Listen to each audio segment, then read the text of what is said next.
We certainly have observed over time a steady increase in the rate of celiac disease and the rate of non-celiac gluten sensitivity. Why? No one's thinking about maybe there's something in the wheat now that there didn't used to be there that's causing this problem. Multiple sclerosis, vitiligo, alopecia, thyroiditis, they always find a connection between that autoimmune disease and gluten. The wheat that has been developed now was developed for commercial reasons, and of course it's laced with chemicals. Wheat is in everything. It's in everything. If you don't think we're in a crisis, you're not watching, you're not looking, you're not talking to teachers, you're not listening to parents, because we have an extreme health crisis in our children today.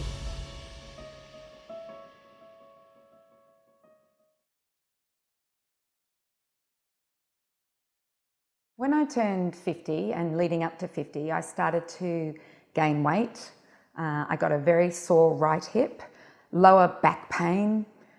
I had soreness here, tightness in my throat, and I just wasn't doing very well health-wise. So I went on an elimination protocol, and I eliminated to the winter foods of the hunter-gatherer. So lean meats, winter vegetables, and winter fruits was all I ate. And over a 3-week period, I lost all the weight that I had gained over a period of a couple of years. All my aches and pains disappeared, unbelievable clarity of mind, energy abounding. And I started to introduce foods back in. And I found that the biggest problem of all was wheat.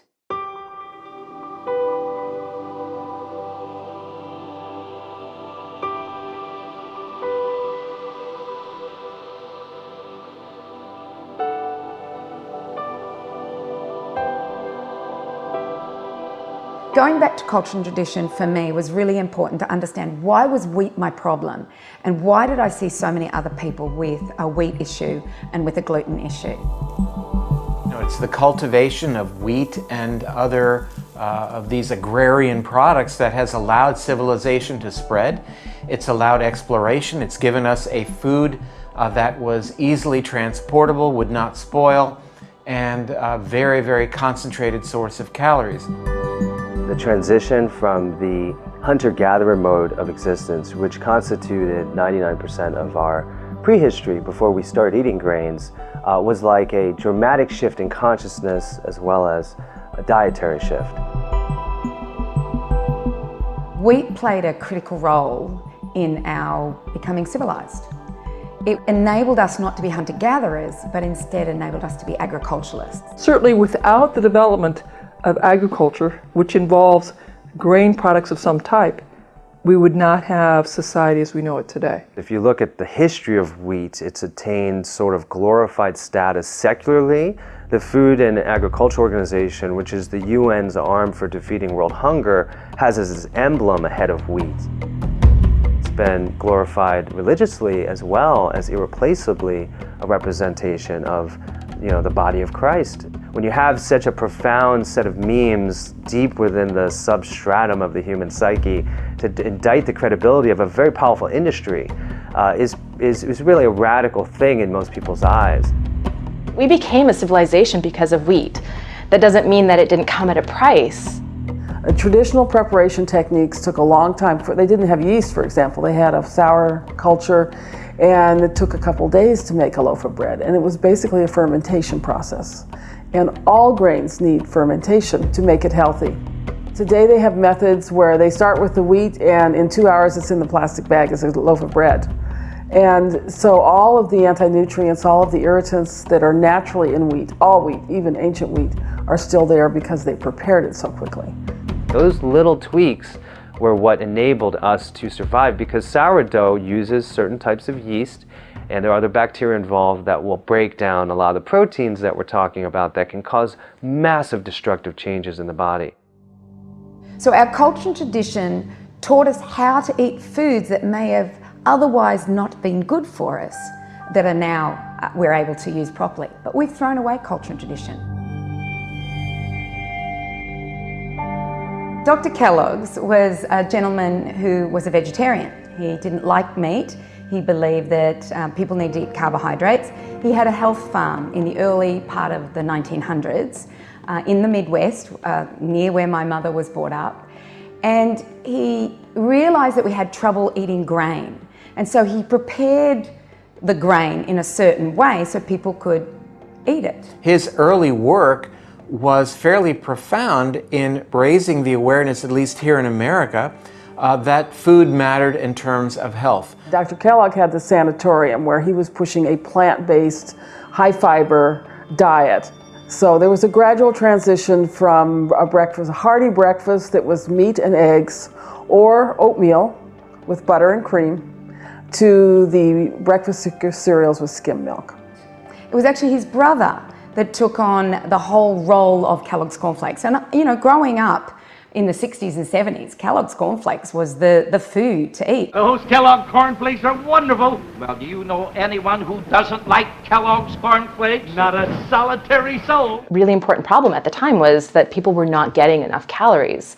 And unfortunately that then exploded, and I think in a direction that was maybe not anticipated at the time.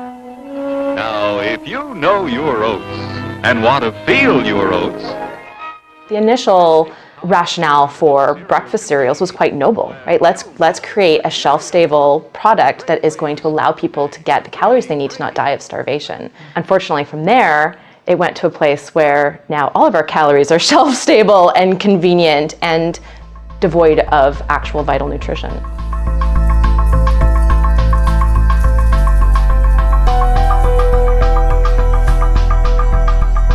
By the time we got to the 60s and 70s, they were fortifying it with minerals as well as vitamins. We've had to add vitamins and minerals to it in order to deal with malnutrition. The whole idea of fortification is we've taken out the bran and the germ, and so we're going to put these vitamins back in to replace them. They can hardly replace what we've taken out. The whole biological system has a natural way of working where when nutrients are present, they're present in context, and the context is everything else that's in that nutrient. Where are they getting these minerals from, and where are they getting these vitamins from? They're not getting them from food sources, they're actually getting them from chemical laboratories or mining them from the ground. Ancel Keys was instrumental in the sequence of events that led to us eating more and more wheat. Ancel Keys proved to be the harbinger of a major global indication that fat was to be demonized and that fat was responsible for just about everything bad you can imagine in the world. He reached the conclusion that it was the drop in the consumption of butter and eggs that was associated with the drop in cardiac mortality. He went to 21 countries, but only 7 of those countries actually proved his theory that fat caused heart disease. He fabricated the story, really, about the relationship between cholesterol and heart disease by selecting nations that fit on his curve and throwing away all the rest. And it's amazing that his chart had so much impact on how we were told to eat. That same data could be examined and has been examined by other scientists to say it was the drop in sugar consumption that occurred at the same time that was associated with the drop in cardiovascular mortality. Fast forward to the present, and the children are getting extruded cereal, Cheerios, skim milk, sugar, margarine, vegetable oils. There's nothing in that breakfast to nourish any part of the body.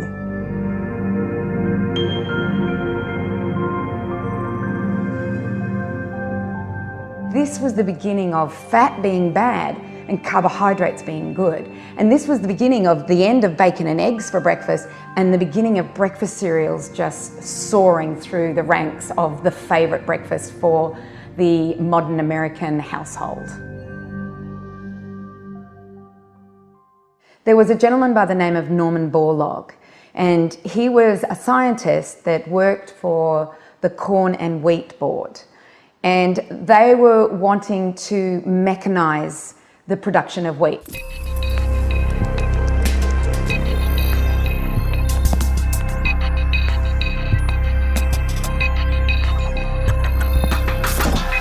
What his ultimate aim was, and I think it was a noble aim, was to feed starving countries such as India and Pakistan.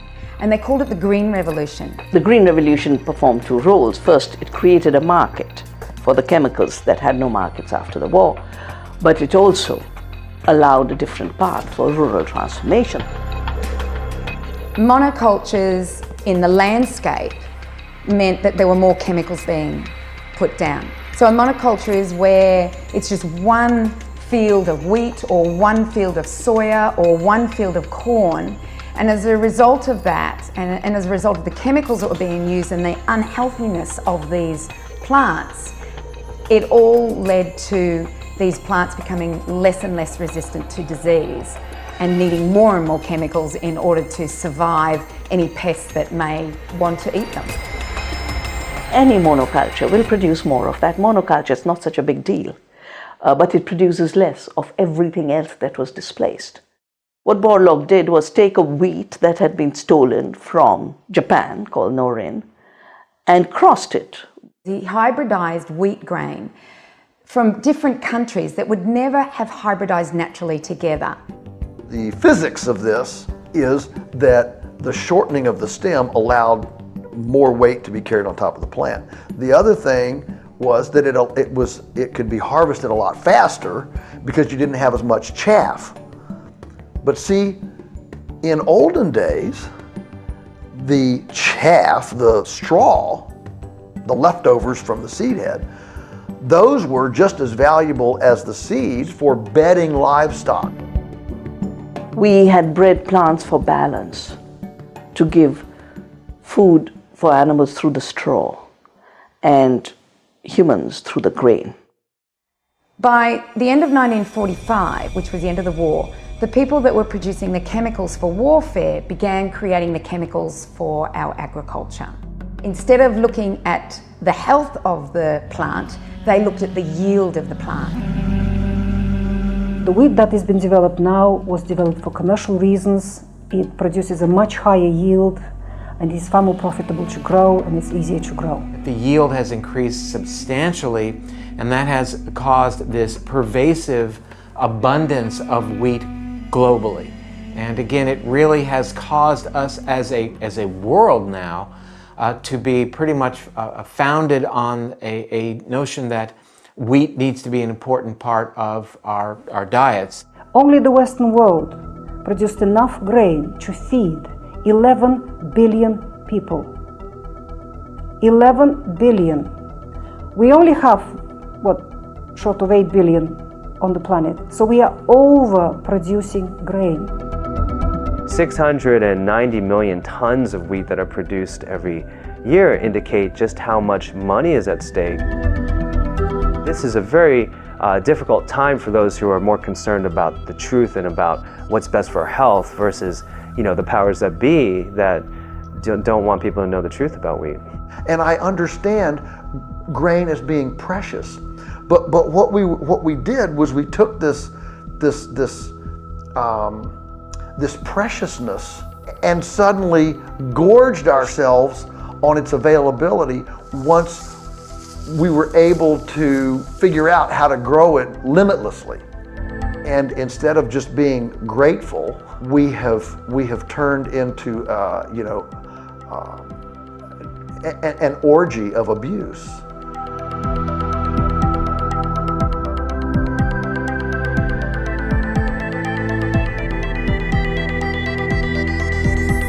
So here we are in the 1970s and 1980s. We've had the influences of seducing the housewife out of the kitchen with foods that were prepared, such as breakfast cereals. We've had the influence of Ansel Keys, more carbohydrates, less fats. We've now had Norman Borlaug produce a grain where we've got heaps and heaps of wheat available to us, or monocultures available to us. And we're getting to the people of America are getting fatter, they're getting more disease, and nutritional guidelines start to be introduced.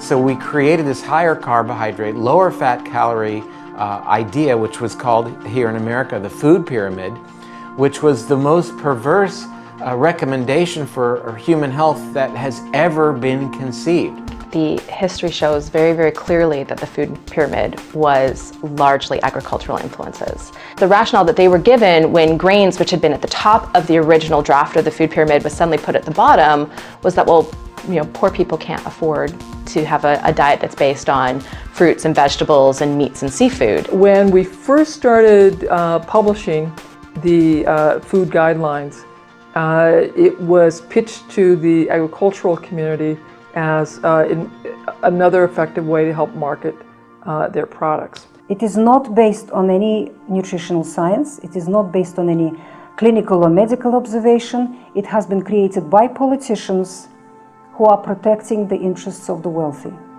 The food that we're eating as a society these days, that is extreme. And if you put a supermarket in the same spot 100 years ago and got people to walk in there and say, this is the future of food, what do you think they would have said? They would have thought you were crazy. And they probably would have tried something and thought, people eat this daily? And think about it. Wheat is probably the most problematic food in the modern diet. It doesn't need to be, but it needs to be treated with respect and prepared properly. Over the last 4, 5, 6 decades, our wheat has changed dramatically, so much so that it doesn't even resemble what it used to. The way it's raised, the hybridization, the way it's processed, the additives, the amount that we're eating.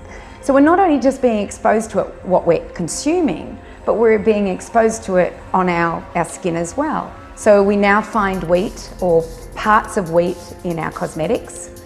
It's found in our supplements, it's found in our medications, it's found in our additives, preservatives and flavorings.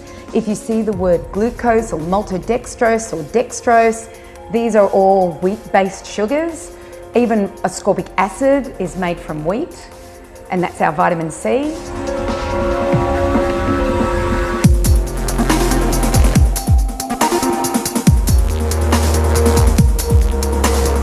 So all of a sudden, because there's so much wheat around and they're realizing that they can manipulate wheat through chemical processes, it's now found in just about every corner of our life. Wheat is in everything. It's in everything, it's everywhere. And I think because it's such a subsidized crop, so it becomes such a cheap ingredient. So if you need an ingredient that is an anti-caking agent, well, you can use wheat starch. If you need an ingredient that's a binder, you can get a different chemical that's derived from wheat.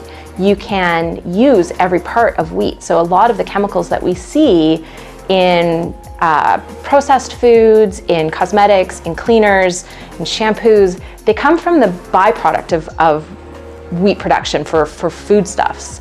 And so we end up trying to use every part. We find uses for these chemicals that used to be thrown away and should be thrown away.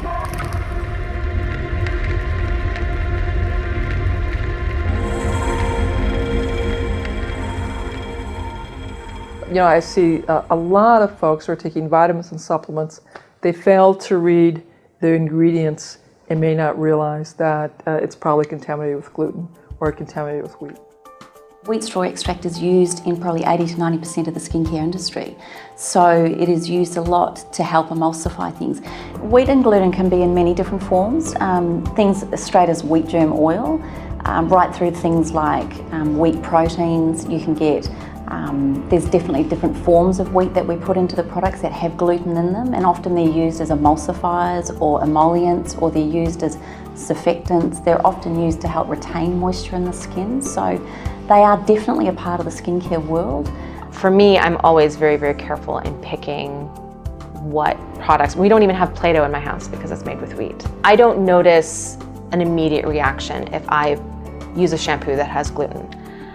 But I notice it build up over time, that I'm starting to just feel less energetic. I'm starting to see joint pain, so I'm starting to see signs of inflammation in my body. This is a very individual response. Some people can get by, they just have to have their diet clean, but they seem to be okay in terms of their skin. Others are so sensitive, myself being one of them, that if somebody puts makeup on me that has gluten in it, while it won't trigger my face pain, it does cause severe burning, aching pain in my legs.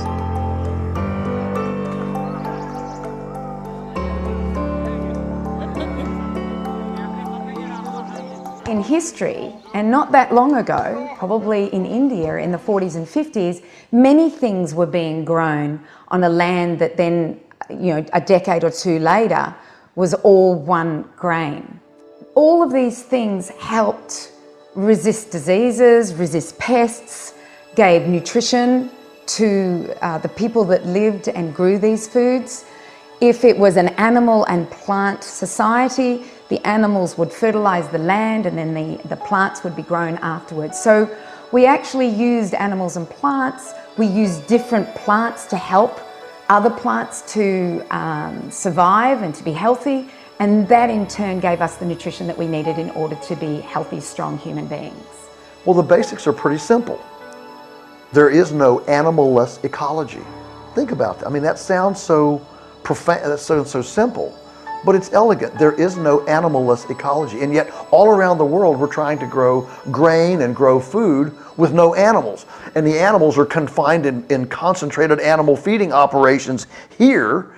Their manure develops dead zones here, and the chemical fertilizers from the grain production over here creates dead zones over there. Both systems become liabilities instead of both systems being tightly integrated into a regenerative package.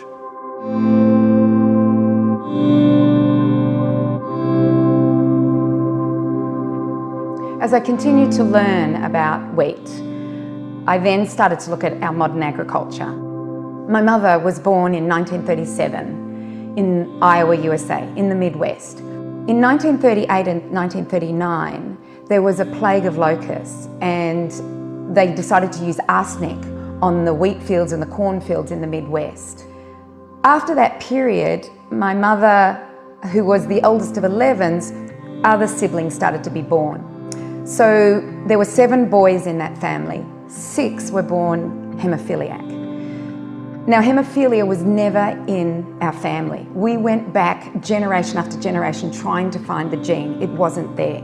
Could it have been the chemical revolution, the arsenic that was being sprayed, and the beginning of DDT being sprayed that may have caused the genetic change in my grandmother that then gave a family so much to disease as far as hemophilia goes? By 1945, DDT was being sprayed, and DDT is now banned because of the ramifications of that chemical. But DDT was being sprayed on the cornfields and the wheat fields. And I remember being told by my mother that my grandfather was very much against the new chemical farming. But there were so many people that were for this. They said, this is the new way, this is the way that farming's going to go. But he had this sixth sense that it wasn't what we needed to do. 1 gram of dirt in its natural state has an incredible number of living organisms within it that allows balance, that allows renewability.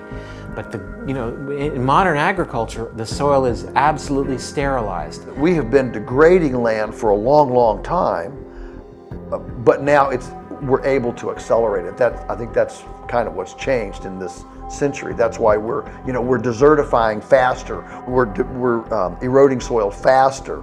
Up until 2 years ago, nature moved soil more than human activity.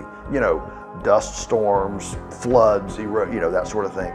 And now humans move more soil than nature for the first time in human history. And that should give us pause. Chemical fertilization leaves your foods and crops deficient in vital minerals, trace elements, micronutrients, because the soil is not getting those nutrients. Your soil is becoming desertified. Modern wheat has at least 10 applications of chemicals from start to finish, starting with a spray they put on the seeds to make them sprout. They have hormone sprays to make their stalks strong, hormone sprays to make them come into seed all at the same time, and then they have fumigants in the warehouse. So all of these chemicals are applied to wheat, and that's just the beginning. That's before they start processing it. Sir Albert Howard said it so well in 1943 in an agricultural testament. He said, when you use artificial manures to make artificial soil, it grows artificial plants, which then create artificial animals, which make artificial people who can only be sustained with artificials.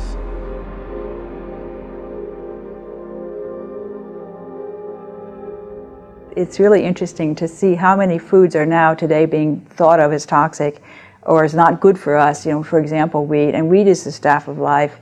And now we say, oh no, wheat's not a good food, we shouldn't be eating wheat. And no one's thinking about maybe there's something in the wheat now that there didn't used to be there that's causing this problem. You still there, Hank? Yeah, kid. They sprayed us good, huh? Yeah, good. Oh, I never thought we'd get sprayed in the garden. But we'll be okay, huh? I mean, we've been sprayed before, huh, Hank? Sure, kid. But I gotta tell you, my roots hurt real bad. Hank, whoever did this is gonna pay. Hank, they're gonna pay big. Hank! Roundup kills weeds where others can't. Roundup, no root, no weed, no problem. Roundup you probably have in your garage at the moment or in your tool shed. You probably spray it on your grass. Your sports grounds are probably sprayed with it. Your parks are sprayed with it. Many of our foods are sprayed with it. It's everywhere. Glyphosate is the active ingredient in the pervasive herbicide Roundup, which is used in chemical agriculture extensively and also used on people's lawns. And it's unregulated, very poorly monitored actually, and very poorly measured. The glyphosate in the wheat is causing such a train wreck in the body that it's no wonder that we can't eat the wheat. We're seeing multiple different problems of the gut on the rise today, in children as well as in elderly people. Everybody, really, all ages are being affected. And I think the glyphosate is a major player in that problem. My big concern about Roundup is what it does to the gut flora. And once you've got your gut flora messed up, then digestion becomes very, very difficult. Now, the argument in favor of using glyphosate that humans shouldn't worry about is because glyphosate only affects plants and bacteria. Okay? We are 10 times more bacteria than we are human cells. Therefore, glyphosate becomes a major issue for us to be real concerned about. They say we don't have the shikimate pathway as humans, which is what is disrupted in plants when plants get killed by Roundup. We have that pathway through the bacteria in our gut.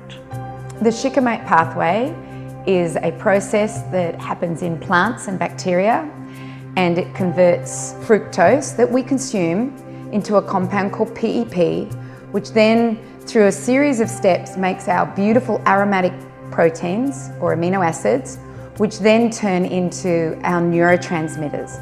90% of our neurotransmitters are made in the gut. If we don't have the bacteria that make these neurotransmitters through the shikimate pathway, then we don't have enough neurotransmitters, and therefore our brains don't work as well as they could. We don't think as well as we could. And it's amazing how many things come from the shikimate pathway, including, for example, folate, which is an essential B vitamin, and vitamin K, and serotonin, melatonin, melanin, dopamine, epinephrine. These are all really, really important molecules in the nervous system. So as my journey continued in the discovery of why wheat could be such a bad thing when we needed it for culture and tradition, and I realized that not only were we destroying the plant and the nutrition of the plant and how we were consuming this plant, but we were also destroying our body's ability to digest it. And so you put those two combinations together, and what you're left with is the perfect storm of insidious events with our health that are being caused as a result of us playing with nature. The fact that now we're growing it in a way where we're putting in, I guess, poisons would be the correct term for it, can't be serving anyone's health for the better. So as our society changes to one that is much more focused on, work hard, play hard, and we sacrifice sleep, we sacrifice time in our own heads, we sacrifice stress management. At the same time as our diets are getting more and more nutrient void and richer in inflammatory compounds, we are creating a perfect storm of events for chronic illness. And we are seeing not just an increase in celiac disease and gluten sensitivity, but we're seeing an increase in just about every chronic illness that we have the capacity to diagnose. We've exchanged infectious disease for chronic disease. And instead of appreciating where our technology would take us in, being able to bathe more frequently and have refrigerators and have more sanitation and get us away from infectious disease and enjoy that, we simply let that pendulum swing clear over to chronic, and now we have type 2 diabetes and obesity, and autism is through the roof.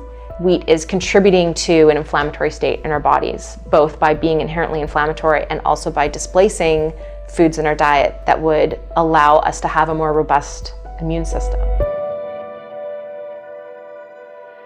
Even the poor are getting diabetes because they're living on a starch diet without any balance in their diet. I mean, the typical diet is, pasta, bread, pizza crust, and then shredded wheat for breakfast, and biscuits and muffins, and all of that requires insulin to digest, and so you're just creating a perfect situation for diabetes to develop. There is an overlap of all these symptoms going on, and these reactions can manifest as any group of symptoms under the sun. It can be a migraine headache, it can be an asthma attack, it can be a panic attack, it can be depression, it can be mood swings, it can be a skin rash, it can be a cystitis, it can be a nephropathy, it can be anything. You just can't continue to douse your food with neurotoxins and not expect it to show up in the human population. Simply thinking should make us head down a different path.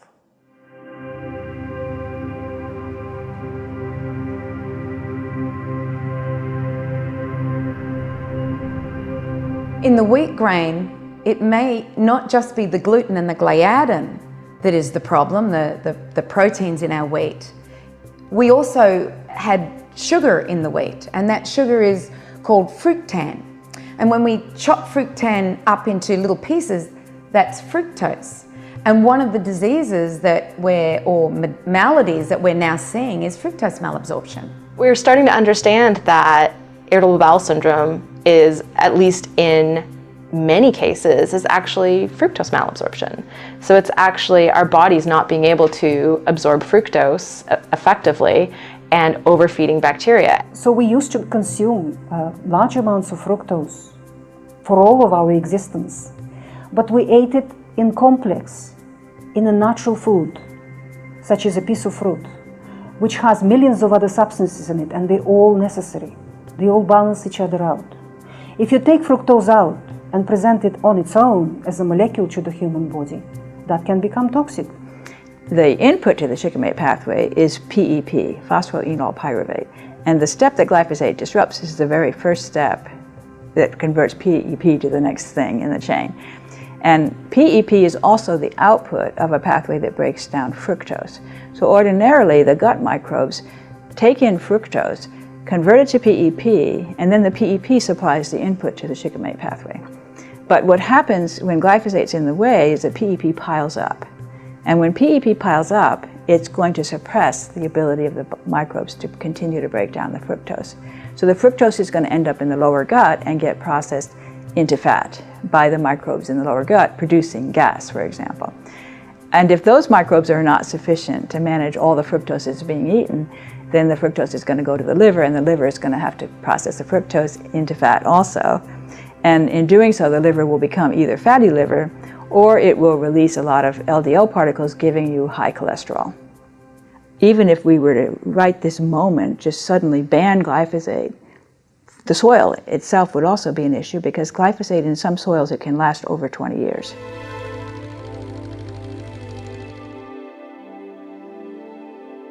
One of the things that I recognized is that my gastrointestinal tract was probably not working as well as it could. It wasn't digesting the wheat.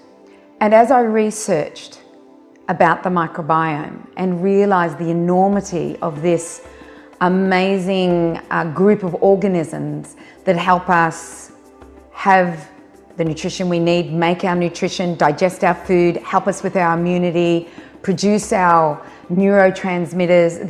It's an enormous job for a bunch of microorganisms.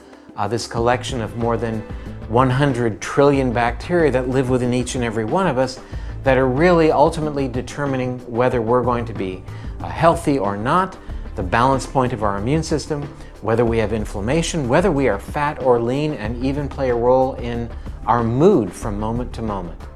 Gut microbes are adapted to the environment that the person lives in, to the diet that the person is eating.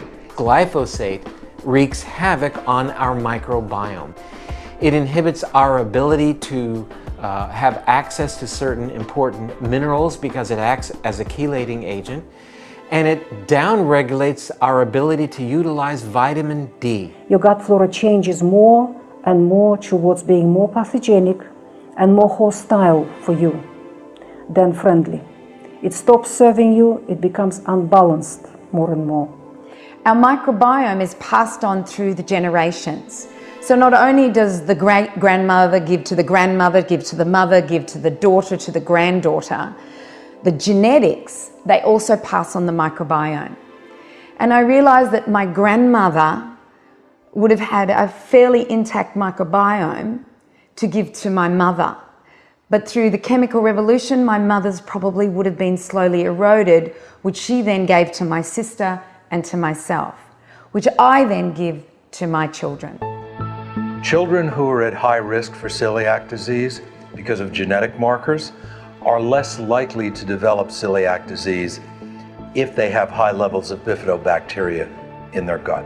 Bifidus is one of those parts of our microbiome that helps us digest our grains and helps us digest wheat and helps us break down the protein gluten into amino acids, which are easy for our body to use. It's very interesting to see that when you have dairy and wheat in your diet, you have high bifida. If you don't, then those bifida disappear. But if you have bifida that are being harmed by a poison and you're eating wheat and milk, then the wheat and milk are going to become toxic. You're not going to be able to properly digest them, and they're going to become problematic. First thing that's depleting bifidobacteria from the gut are antibiotics. I mean, they're very sensitive to antibiotics. They're very fragile organisms. And when I've done stool tests on patients, bifidobacteria are often missing. Every week, there's something published that adds to our understanding of the importance of these microbes and the way that they affect our health. What's the best source of bifidus? It's raw milk. And we kind of see milk and grains together. Well, the raw milk has that bifidus factor in it. Once we pasteurize our milk, it's gone. So the raw dairy could very well be the missing factor for being able to digest wheat.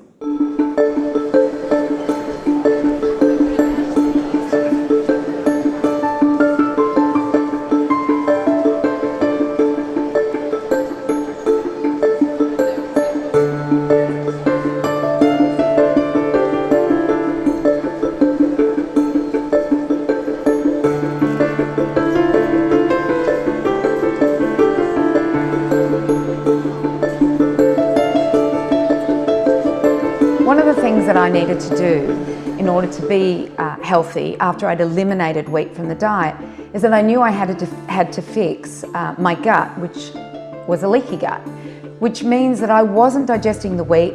It was going into my blood system, which then was causing health issues. Gliadin, the gluten protein that is in wheat, has been shown to cause problem to the enterocytes in the cells lining the intestines, causing issues that may result in what we call leaky gut. And when your gut starts to leak, literally holes large enough to allow undigested protein molecules to enter the bloodstream, these open up and undigested protein molecules have an impact on the immune system. Healing the gut lining is job one for dealing with virtually any degenerative condition or inflammatory condition that we experience, including diabetes, joint pain, coronary artery disease, dementia, and even cancer. Let's look at the wheat protein, gluten, which divides into gliadin, which is the main issue when it comes to celiac disease.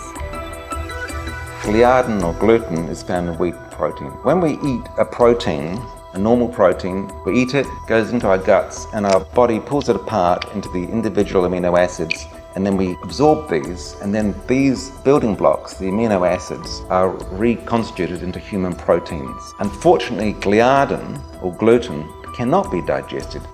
Gluten damages the gut, and when that happens, it exposes the insides of the damaged cells to the immune system. And one of those components is called tissue transglutaminase. That's an enzyme in the cells, and it's in nearly every cell in your body. Antibodies are made against that so that it can get rid of the fragments of tissue transglutaminase. Now you have this crazy molecule that has glyphosate, transglutaminase, and gliadin all stuck together.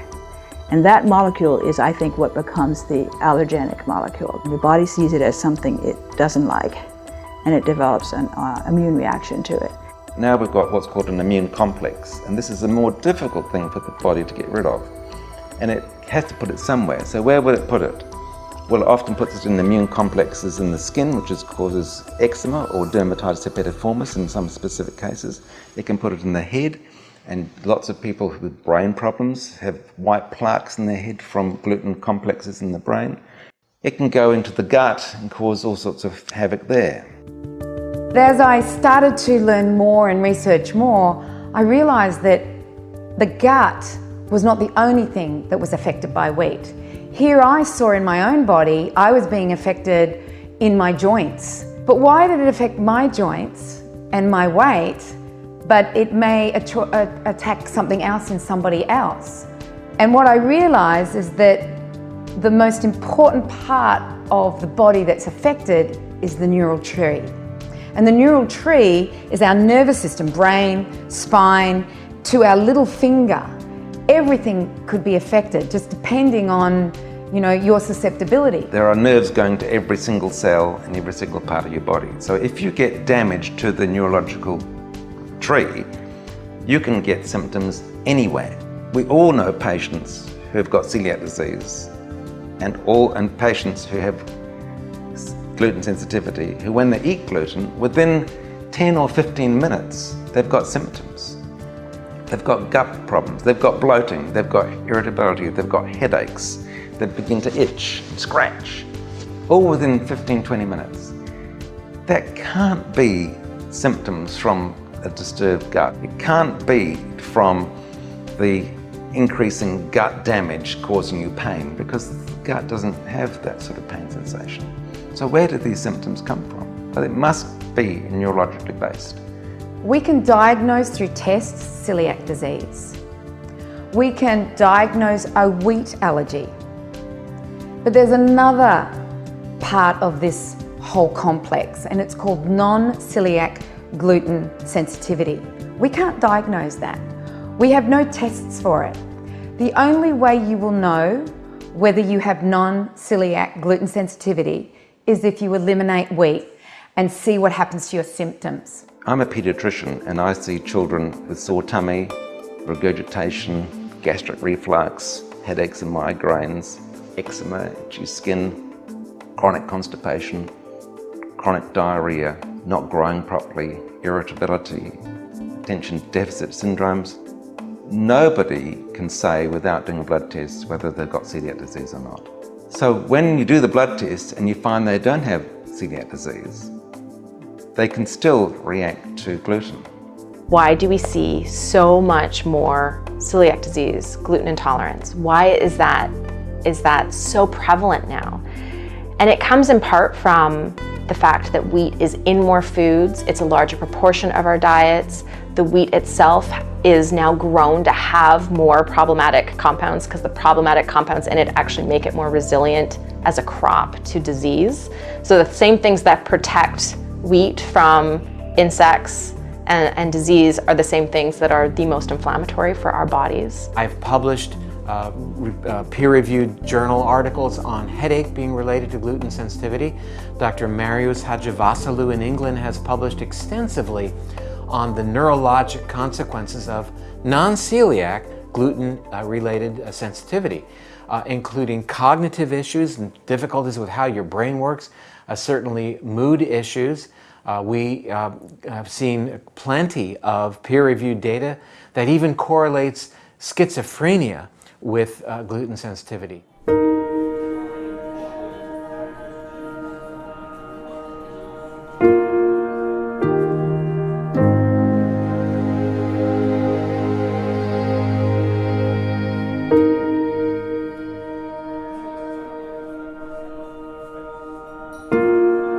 When I was brought up in the 60s and 70s, I remember one friend of mine having a sister who had celiac disease. Everybody could eat wheat. Nobody seemed to have a problem with bread, pasta. But as the decades went past, and as I became a nutritionist and I started to see more and more people have an intolerance to wheat, have issues with wheat, or have health issues that they didn't even know why they had those health issues. So with the cascade of events, the destruction of the microbiome, the increase in leaky gut, and the effect that it has on the neural tree, we're now seeing almost an epidemic of people with issues that our current medical system doesn't know what to do with, except perhaps give a medication to subside the symptom. But the idea is that we need to get to the cause. There is no part of the body that is immune from the damaging effects of gluten, and the reason being is that there's no part of the body that is excluded from the mechanism of inflammation. Your joints can become inflamed, your heart, blood vessels become inflamed. We call that coronary artery disease. If you have gluten sensitivity, you're at much higher risk for learning disabilities, psychiatric problems, other neurologic disorders, and now unfortunately physicians on average receive less than 15 hours of nutrition education in their 4 years of medical school. All they know is the drugs. That's why physicians, that's all we're telling our patients is, you have this illness, use this drug. When my sister was diagnosed with an autoimmune disease back in the 1980s, and her disease was CREST, I'd never heard of it. I didn't even learn about it in school. Yet now we are seeing a phenomenal growth in autoimmune diseases. In actual fact, there are more than 100 diseases that have been indicated to be autoimmunity. The prevalence of autoimmune conditions is soaring. Here in America, it's been estimated that about 17% of us suffers from an autoimmune condition, and that's breathtaking. So what does autoimmunity mean? It means that the body has lost its intelligence to know what is its friend and what is its enemy. The immune system has suddenly developed a situation where it cannot determine self versus non-self, where your body's immune system is reacting against your own tissue, as we see in lupus, rheumatoid arthritis, celiac disease, type 1 diabetes, multiple sclerosis. So it may attack your thyroid, your joints, your brain, which ends up in Alzheimer's and dementia, kidneys, heart, blood vessels, pancreas. So instead of attacking viruses and bacteria that are entering from the outside, it starts to attack the proteins, which look like the bacteria and the viruses, on the inside. We have this growing collection of studies linking gluten to autoimmune disease. And in fact, in every study in which we've looked to see if there's a link, we have found one. We are starting to put together that an intolerance to gluten may be part of all autoimmune diseases. Is wheat sensitivity at the root of every autoimmune case? Probably not. But leaky gut is probably at the beginning of every autoimmune illness. But for many, many, gluten will have been that first step. Because I believe that gluten does trigger autoimmune disease, and the autoimmune doctors, when they study gluten and they study their disease, for instance, multiple sclerosis, vitiligo, alopecia, thyroiditis, all these diseases, they always find a connection between that autoimmune disease and gluten. Autoimmune conditions are life-threatening. People die from autoimmune conditions. So I make sure as best I can that my patients get the message that they've got to ditch gluten 100%. Autoimmunity requires, as we know today, 3 main factors. 1 is our genetics, 2 is the environment, so the food you consume, the chemicals around you, and the 3rd is what protects your body from the outside world, and that is the gut lining. By becoming aware of your environment, the chemicals that are in it, the way your food is produced, then you can turn on a new set of genes. You can turn on the genes for health. We haven't changed genetically, but we have absolutely changed epigenetically, meaning how we're controlling our genome. We now recognize that our gene profile is actively interacting with our food, with our lifestyle, how much sleep we get, the level of stress that we have. All of these factors are changing our genetic expression moment to moment, and empowering is the notion that about 70% of our genes that are involved in health and longevity are controlled by factors over which we have control, diet being very important in terms of those factors. I've been studying epigenetics, and it's quite remarkable how quickly things can go downhill. There's a generational effect. Sometimes these things get worse with the next generation. So there's a memory at the epigenetic level. You know, there's been a lot of concentration on the genes and looking at the mutations and thinking in terms of proteins being made incorrectly. But there's a whole other level to DNA that's probably much more complicated and much more important than the actual gene sequence of the genes. And this has to do with these modifications to the DNA that happen, for example, during development, so methylation of the DNA. And methylation depends upon methionine, and methionine is depleted by glyphosate. So when you don't have enough methionine, then the DNA gets hypomethylated in the brain, and that has been linked to autism. So it's really scary to think about the consequences.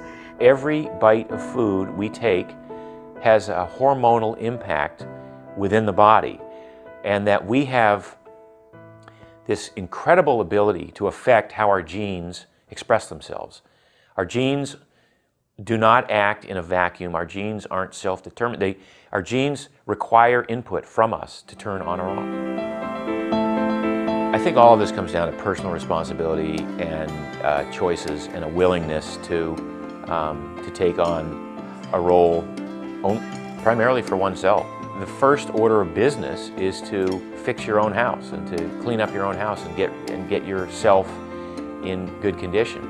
One of the things that you start to do is start listening to your body. Look at from the tip of your head to your little toe and scan your body as to what are the problems that are happening now.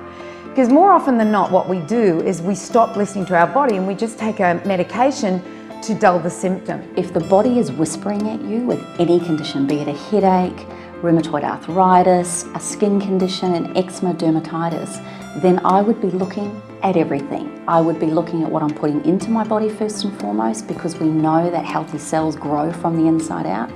But then what I'm putting on the outside is just as important to me.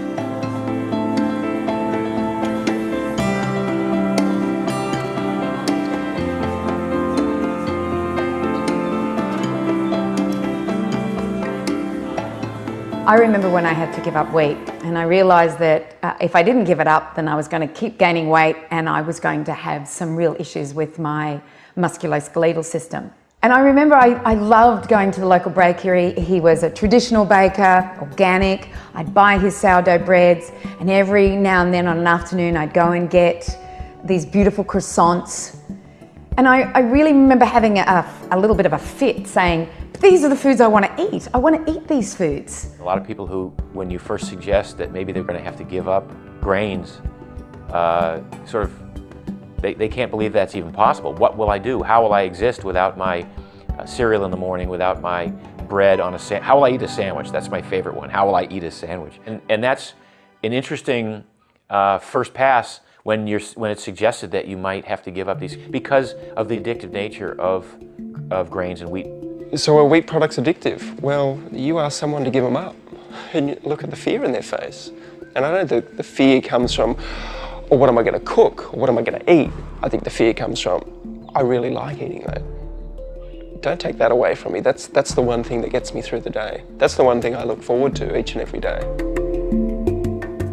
Both casein and gluten can be converted in the liver to a morphine-like derivative.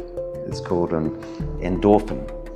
And the casein one is called caseomorphine, and the gluten one is called gluteomorphine. And these substances, yes, morphine, endorphins, they go to the brain and they give a great sense of, hi, I feel great. That's why they're called highs.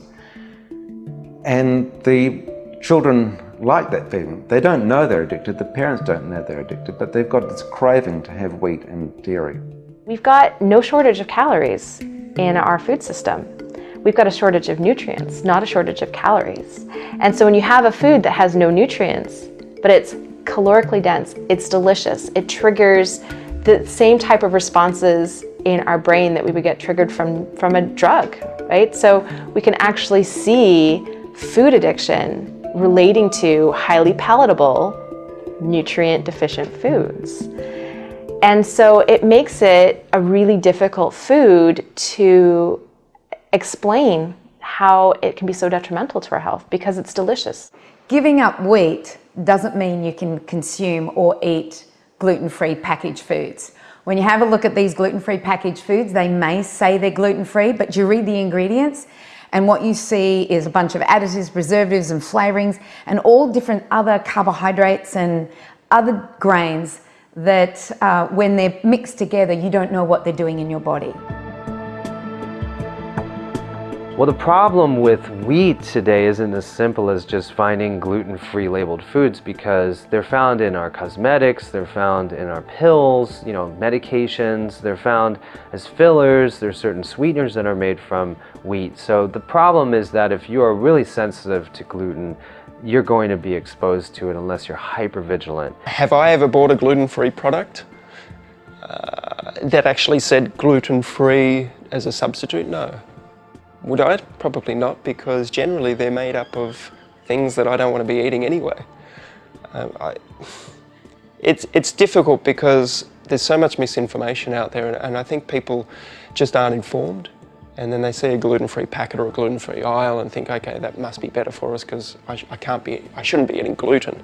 So then they go for something in a packet that's got all these different starches and binders and fillers and numbers and chemicals. The problem is when you walk down that aisle, what do you see? Gluten-free cake, gluten-free pastries, gluten-free cookies, crackers, bread, make-at-home bread, you name it. While you're gluten-free, you are pounding your body with carbohydrates, and that is wreaking havoc on your gut bacteria, on increasing risk for gut permeability, and amping up inflammation. The market now identifying water as gluten-free. So on some level there's a dumbing down of anywhere they can slap the label on any product, it's going to make it sell better, but it's an insult to our intelligence. You need to be zero gluten because you don't want to stimulate your gluten antibodies.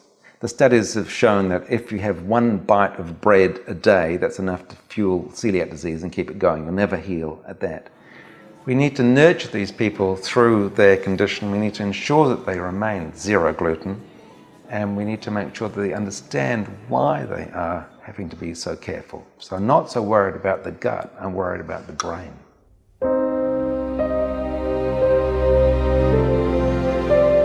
The FDA in America just this year have set the limit for gluten-free at 20 parts per million. If it's got less than that, then it's okay to be gluten-free. I disagree with that absolutely entirely. Allowing gluten-free products to be 20 parts per million allows manufacturers to cross-contaminate in the factory. They don't have to have a gluten-free facility.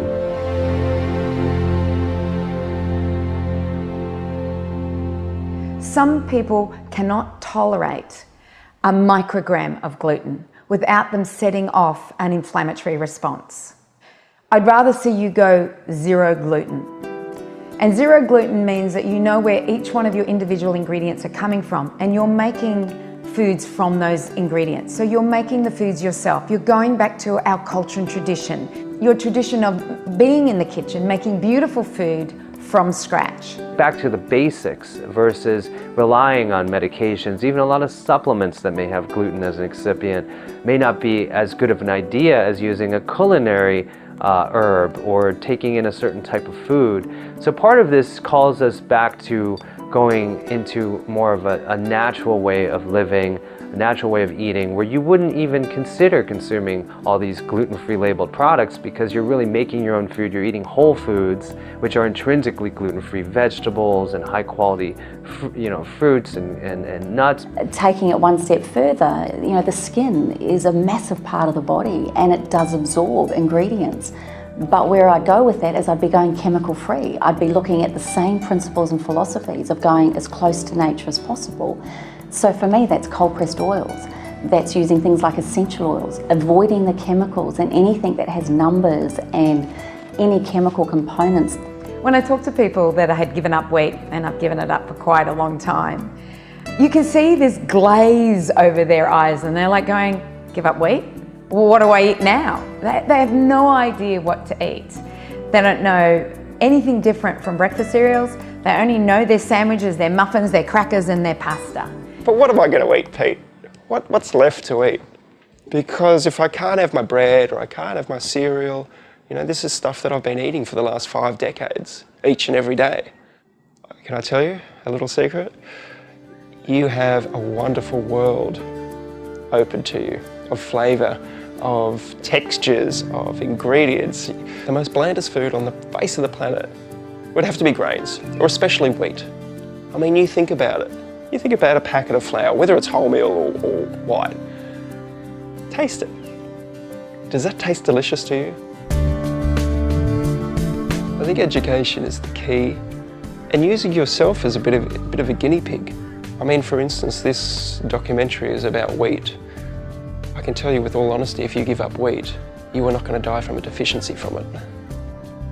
At one point, my wife just said, hey, why don't you just give up grains? You're writing all this stuff about what's in them. Why don't you just try it yourself for 30 days and see what happens? And it really was that little experiment that I did about 17 years ago, where I gave up grains for 30 days, and all of a sudden that IBS that I'd suffered with my entire life, that had literally dictated how I went about my day, where was the next available bathroom on my route to wherever I was going or wherever I was, that IBS went away. The arthritis in my fingers that I was assuming was a natural artifact of getting older, that went away. I no longer got the gastroesophageal reflux. I never got the heartburn. The sinus issues that would linger after a cold or a flu went away. Imagine how many tens of millions of people are experiencing the same sort of issues and don't really know that it's as a result of food choices, but they assume that it's a natural artifact of their life, of their genetic constitution, of their history of eating, or just a natural artifact of getting older. What I've found working with hundreds of people is if they eliminate wheat, they start to see an improvement in whatever health issues, either acute or chronic, that they're dealing with. I mean, there's nothing in medicine that is as dramatic, except maybe antibiotics for an infection, as eliminating an allergic trigger that is crippling an individual. And now I switched to only organic food and personal care products. That's when the magic began. And that's when I, in the course of a year, would go from reclined wheelchair to biking 20 miles with my family. I'm so grateful for those years in the wheelchair, because without the 4 years in the wheelchair, I would not have learned all of this. And I would still be thinking that drugs and surgeries would be how we're going to create health for our country. And that could not be farther from the truth. Drugs and surgeries will not create health for the US or any westernized country or for the world. We have to go back to diet and lifestyle. We have to go back to eating this radical thing known as vegetables, lots of them, sufficient protein, not lots of protein, sufficient protein. And we need to move our bodies. We need to have a meditative practice, a supportive social network, and hopefully a loving family. That is how we create health. That's how we control healthcare costs. That's how we defeat chronic disease.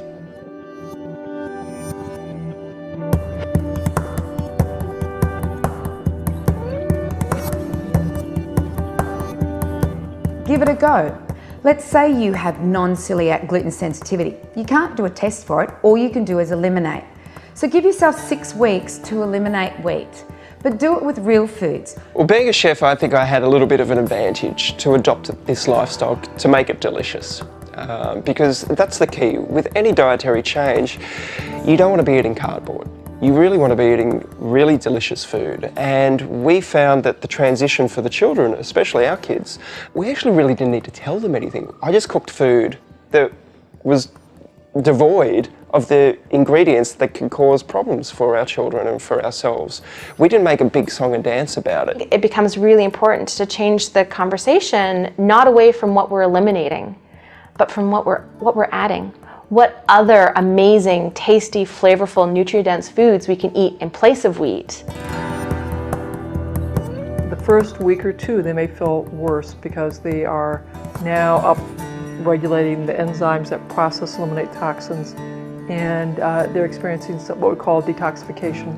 They may have more headache, more fatigue. The women are coming in, "Doc, I'm losing weight, I'm not hungry, I feel great." So they're very happy about body image.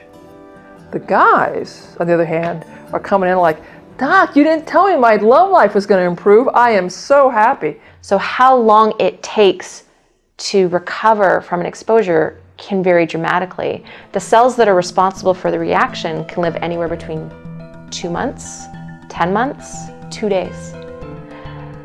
The cells that calm everything down and turn off that reaction, if they're not working properly, you're going to be on the 10-month side.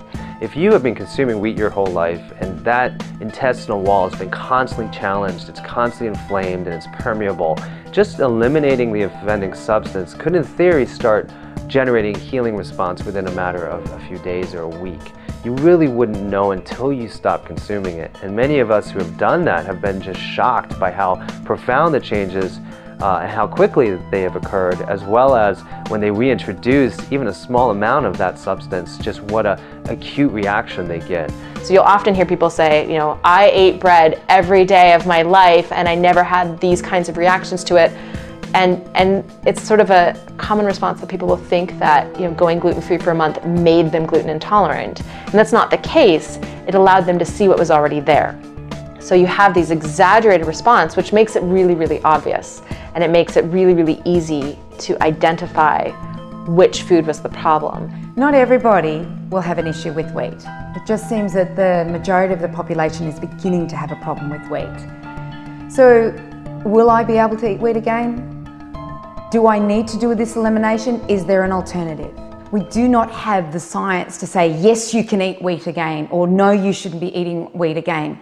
It is about you figuring out what is the best thing for you. Some people are able to eat wheat again, and some people are not. With a food intolerance, many people will find that eventually they can start to reintroduce that food into their diet successfully, because you've actually allowed enough time to pass for all of the cells, not just the ones that are controlling the reaction, but the ones that are responsible for the reaction, to die off. And it's why food intolerances are such a dynamic system. If I were to choose to eat a type of wheat product, I would probably choose something like sourdough rye and would really look for traditional, organically grown. And I think my body would probably end up being okay at some point, or at least, you know, help me to maintain my health better than if it was another form. We need to go back to the old-fashioned wheats, the einkorn, the emmer wheats that haven't been manipulated. We need to raise them organically without Roundup, without all these chemicals. And then we need to grind them fresh and make a genuine sourdough bread. If we go back to the ancient grains, the ones that originated, we may find that more people could tolerate these. The philosophical question is, why do you even want to do that when you have meat, fish, fowl, eggs, nuts, seeds, vegetables of all kinds, some fruit, which are providing a ton more nutrition on a calorie per calorie basis. If more and more people start to eat nutrient-dense foods, then they probably don't need to eat as much of it. If we start to treat the land holistically and work with nature, then potentially we do not need as many wheat fields, corn fields, sugar fields as we currently have. I mean, we use a lot of the land for ingredients that really aren't causing us to have great health. So let's start taking care of it properly, and let's start getting back to the older ways which sustained us and got us here. Because you don't have to come back from a rotten toxic route, you just have to abandon it. And abandoning toxics is a very simple gesture of recognizing that ecological agriculture is totally possible, that we can renew the fertility of our soils by giving back to the earth the organic matter that she has given us, and she will sustain us forever into the future. If we have to have a future as humanity, it's time to bring life back into the equation, and with it, the knowledge that comes through culture, because only culture teaches us that life is precious.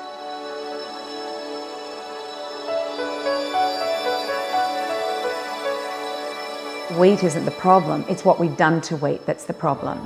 And I feel we need to go back to our old ways of having a veggie garden in the backyard so we know where our food is coming from.